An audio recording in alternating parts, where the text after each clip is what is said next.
Instead of $700 billion tax breaks for millionaires and billionaires, we want to make permanent the tax cuts for middle-class Americans. You deserve a break.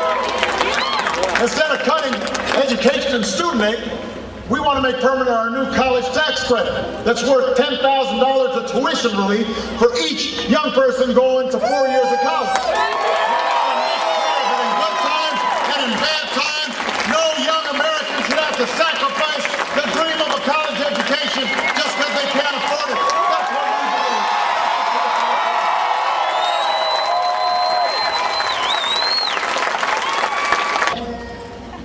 We've taken the step of closing a lot of these tax loopholes. And over the next 2 years, we're going to fight to give tax breaks to companies that are actually creating jobs here in the United States of America. To small businesses, to clean energy companies, to American manufacturers, to entrepreneurs who are researching and investing and innovating right here in the United States. That's who we want to help. And that's the choice in this life.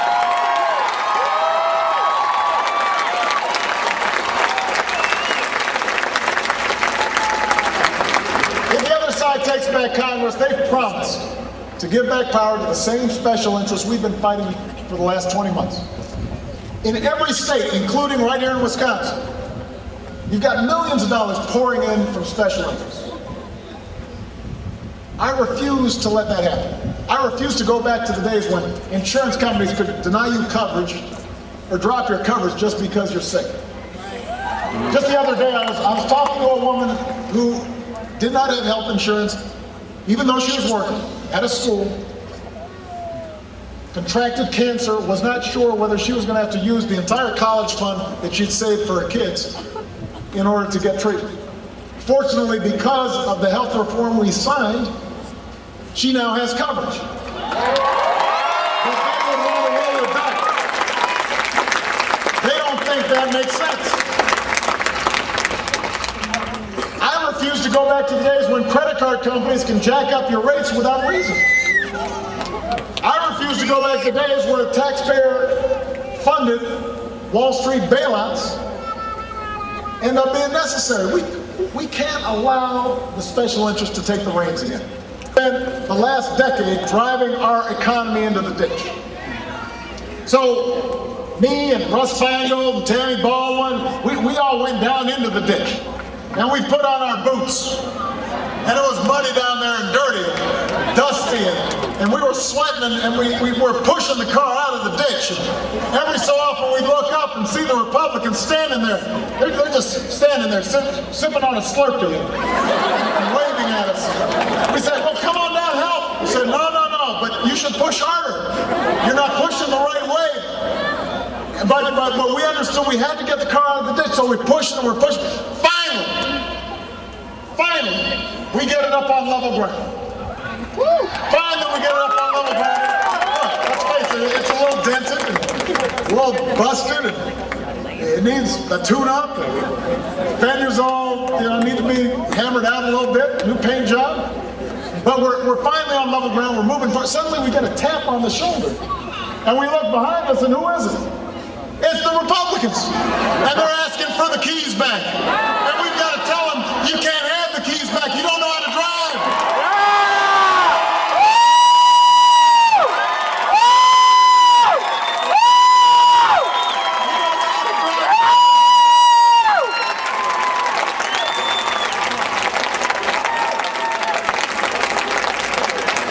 I hope everybody's noticed when you want to go forward in your car, what do? You put it in D. When you want to go backwards, you put it in R.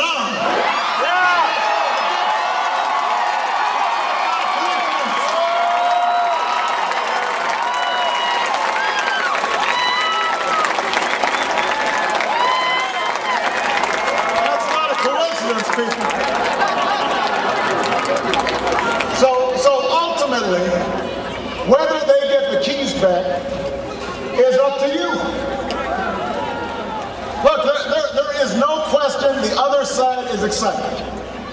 They've been pumped up to think that Obama is a socialist and he's this and he is that and he's for big government and he's responsible for all of it. Look, they have been fed a lot of information. And there's some well-meaning people out there who are understandably scared of debt and deficits, and they see what's going on. They see jobs being shipped overseas, and they're not sure what's happening. And we are in charge, and they're saying, well, why hasn't change happened faster? And so, of money on attack ads. They don't even have to disclose who's behind the ads. You've all seen the ads. Every one of these groups is run by Republican operatives. Every single one of them, even though they're posing as nonprofit groups with names like Americans for Prosperity, the Committee for Truth in Politics, or Americans for Apple Pie. I mean, I made that last one up. But this is why, look, this is why we've got to work even harder in this election. This is why we've got to fight their millions of dollars with millions of our voices. Voices who are ready to finish what we started in 2008. Because if everybody who fought for change in 2008 shows up to vote in 2010, we will win. We will win.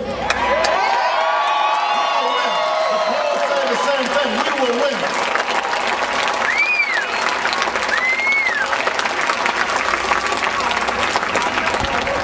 So what the other side, you know what the other side is counting on this time around?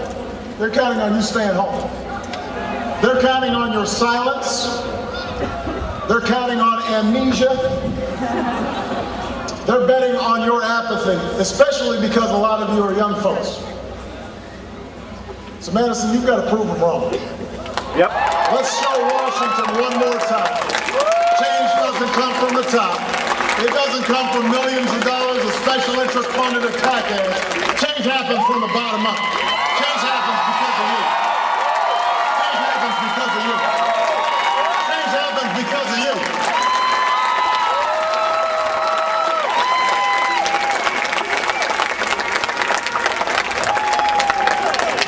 I know times are tough right now.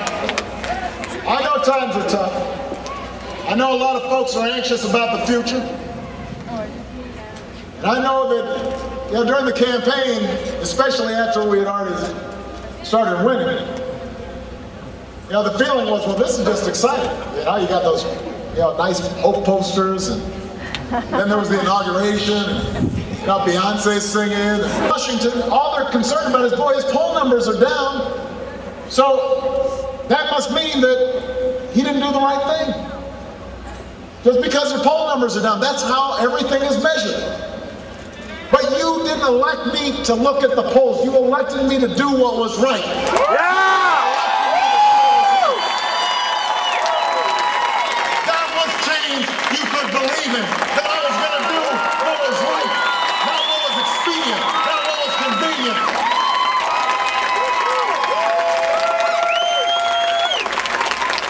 And you got involved. What was different about this campaign was because you believed this was the moment to solve the challenges that the country had ignored for far too long. That involvement can't end with the vote that you cast in 2008. That election was not just about putting me in the White House. It was about building a movement for change that went beyond any one campaign or any one candidate. It was about remembering that in the United States of America, our destiny is not written for us, it is written by us. That is the blessing of this country. The power to shape our future lies in our hands, but only if we're willing to keep working for it and fighting for it and keep believing that change is possible.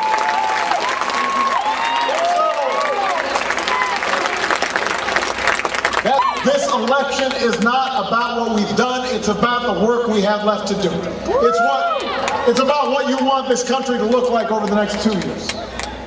It's about your future. So Madison, get out there and shape it. Get out there and fight for it. We need your help, Madison. We need you to commit to vote. We need you to place to vote. We need you to knock on doors. We need you to talk to neighbors. We need you to make phone calls. We need you to bring energy and passion and commitment, because if you're willing to step up to the plate and realize that change is not a spectator sport, we will not just win this election. We are going to restore our economy. We are going to rebuild the middle class. We will reclaim the American dream for this generation. Thank you. God bless you.